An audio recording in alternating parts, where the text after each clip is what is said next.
Hey, this is Amie from Motif Music Studios, and when I planned this presentation for this Friday, I had no idea of the actual calendar date. So something special that happened today is I have been planning to present One Hand Piano books 1 and 2 from barbaraarens, and I just realized when I woke that it's May 27th. And there's something really special about this date because 10 years ago on May 27th, I actually had a type of stroke caused by a rare condition, and I might go into that at a different video because it's a big story.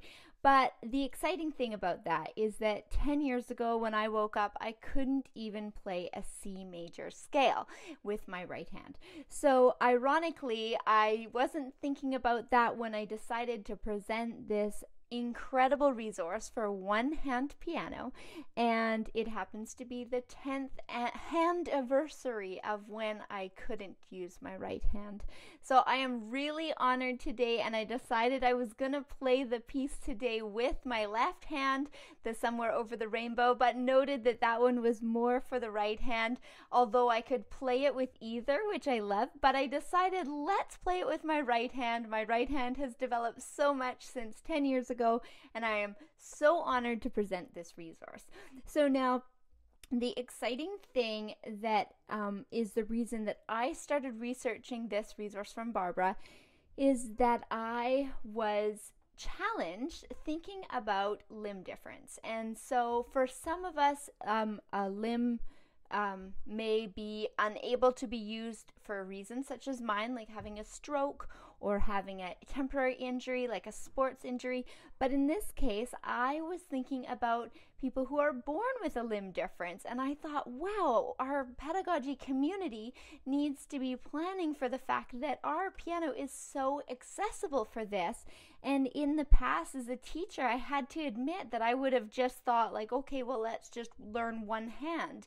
And in fact, you're missing out on the absolute richness of this instrument and the diversity it offers for those who may only have the choice to use one hand. So when I started researching, I found this resource.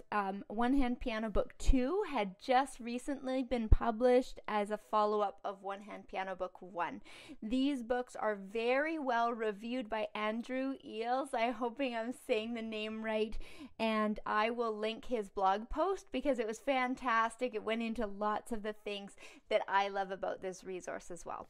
So today I will be playing Somewhere Over the Rainbow. It's an advanced version of the piece, and it's for just one hand. I can't wait to show it to you. And then I'm going to try to follow this with a couple more videos. I'd love to hear from you in the comments if you'd love to hear more about this book or hear some more playthroughs. I'll also link Barbara's YouTube channel with some of her playthroughs of the pieces.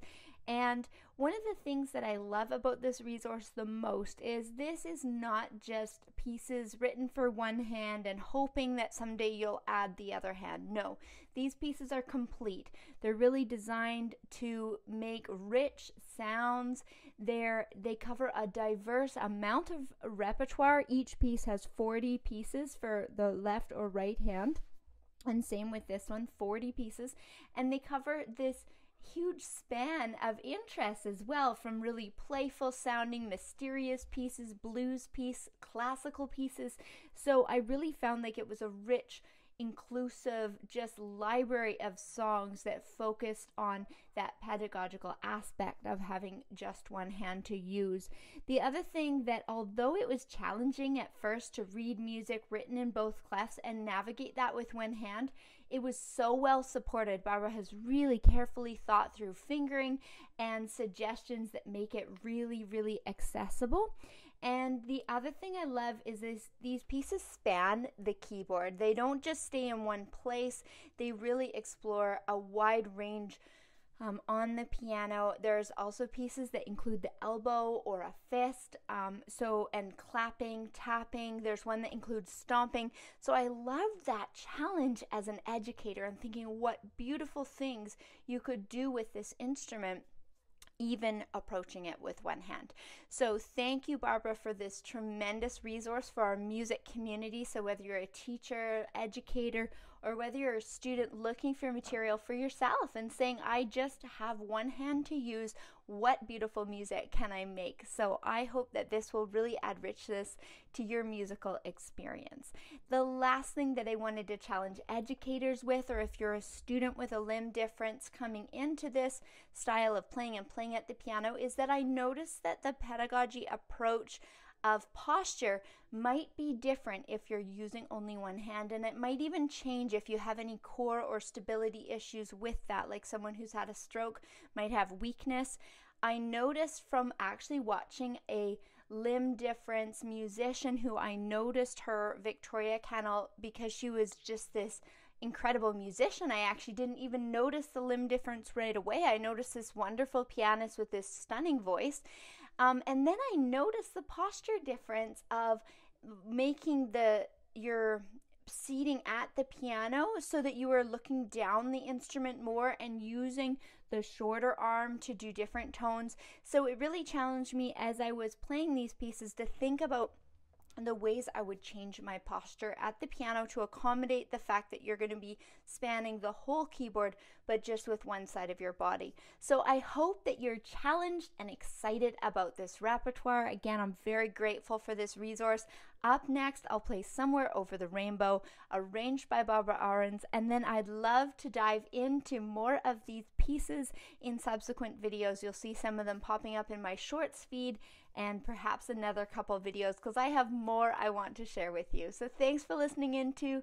Make sure to subscribe if you'd enjoy hearing more of these composer features about resources I think you'll love to use in your music studios or play if you're a student. I'm so glad you're here.